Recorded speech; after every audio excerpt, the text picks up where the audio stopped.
Para hablar sobre este asunto, pero también sobre toda la trama alrededor de Ismael Zambada, le agradezco mucho nos tome la comunicación a Óscar Balmen, periodista especializado en asuntos del crimen organizado. Óscar, como siempre, un gusto. Gracias por tomarnos la comunicación. Buena noche. Juan Pablo, ¿cómo estás? Buenas noches, el gusto es mío. Se suman más y más elementos, Óscar, alrededor de Ismael Zambada que involucran ahora a autoridades en Sinaloa, pero también a políticos y empresarios como el caso de Héctor Melesio Cuen. Sí, faltaba, digamos, este recurso que sabíamos que podía acudir el Mayo Zambada, es decir, que a medida de que su versión del secuestro, de la tortura, no estuviera ganando tracción y que otras versiones empezaran a cuestionarlo, esa es una posibilidad, que a través de una comunicación que los abogado, pues se pudiera incluso dar a conocer nombres de personajes de la política del más alto político, como un gobernador, e involucrarlo en actividades delictivas. Yo creo que en la medida de que esto vaya avanzando y que el propio Mayo Zambada tenga que pelear por su libertad, literalmente pelear por su vida, siendo un hombre de 76 años que posiblemente podría enfrentar una cadena perpetua en Estados Sí. Unidos, probablemente vaya a acudir a este recurso muchas más veces, que pueda contar lo que sabe y los pactos que tiene, pero sobre todo partiendo de que no necesita comprobarlos.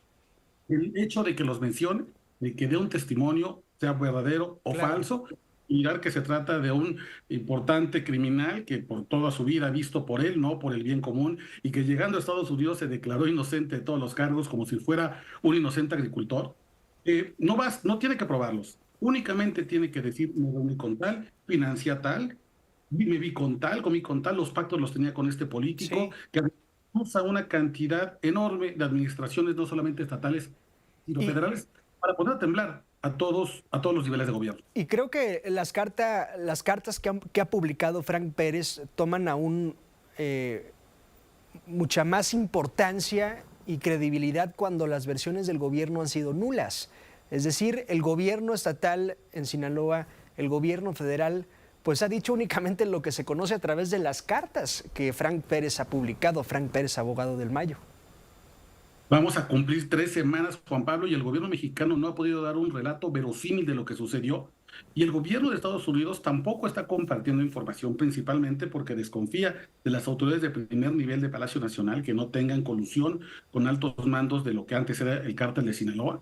Y entonces, ante este vacío de información, me parece que inteligentemente la defensa legal del Mayo Zambada introduce este elemento de caos, que lo que hace es que beneficia al propio Mayo Zambada. Sí. Porque no hay que olvidar que en Estados Unidos los juicios con el caso del Chapo Guzmán se resuelven a través de un gran jurado que tiene que llegar a una decisión, a un veredicto de manera unánime, con una persona del jurado que diga que tiene alguna duda sobre cómo se armó el relato, una duda mínima, lo que en Estados Unidos le llaman a reasonable doubt.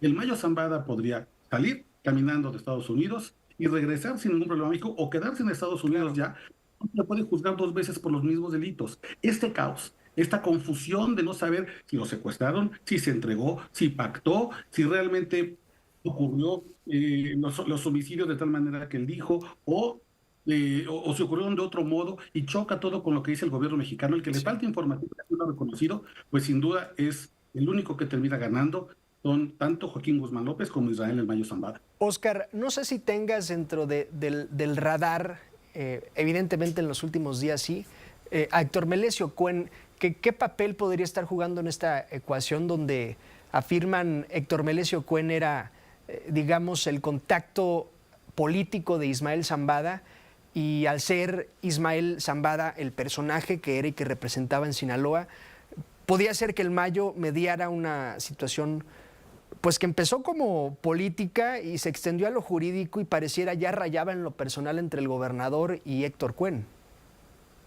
Y Héctor Cuen fue un rector muy poderoso de la Universidad de Sinaloa, como también Rocha Moya fue un gobernador, es un político que surgió de las filas de la universidad. Sí. En algún momento fueron muy amigos, fueron parte del mismo grupo político, pero las actividades políticas los distanciaron. Rubén Rocha Moya evidentemente se fue del lado de Morena, eh, Nemesio Cuen se fue del lado de un partido local muy importante. Sí. Y Que, ¿no?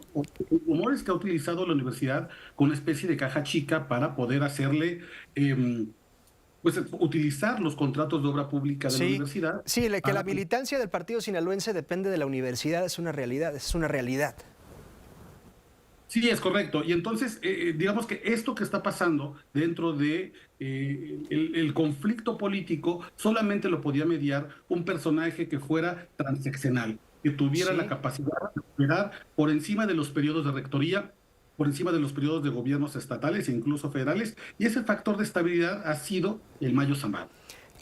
He leído a algunos periodistas que opinan de forma importante en el tema, Oscar, que hablan, por ejemplo, que Rochamoya incluso podría volverse un estorbo ya para la 4T al involucrarse directamente en este caso de Ismael Mayo Zambada.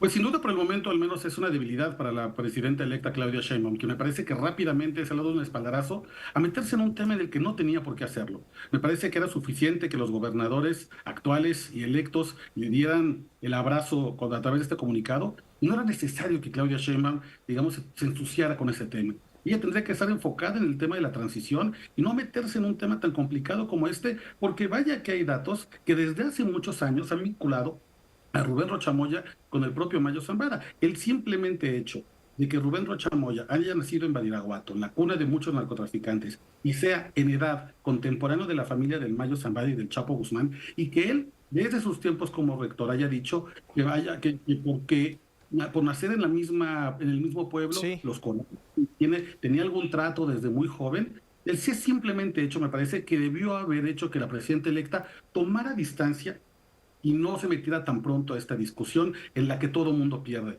Yo creo que sí, lamentablemente inicia este gobierno que en 50 días va a tomar ya posesión Sí. con una mancha que era innecesaria. Se le pudo haber tratado perfectamente a los mandatarios o a la Fiscalía General de la República. Y bueno, me parece, el costo de actuar de manera precipitada en un hecho en el que no hay información suficiente. Así como de pronto es difícil estigmatizar a todos los sinaloenses y relacionarlos con el narcotráfico, pudiera aplicar la misma en Badiraguato, pero coincide evidentemente, Oscar, Pueblo Chico, Infierno Grande, Rubén Rocha, originario de Badiraguato, Héctor Melesio Cuen, originario de Badiraguato, incluso el secretario de Gobierno en Sinaloa, próximo senador Enrique Insunza, originario también de Badiraguato, insisto, Pueblo Chico, Infierno Grande. Oscar Balmen, como siempre, muchas gracias por tus comentarios. Muchas gracias, Juan Pablo. Muy buena tarde, buena noche. Gracias, buenas noches, Oscar Balmen, periodista especializado en estos asuntos. Otra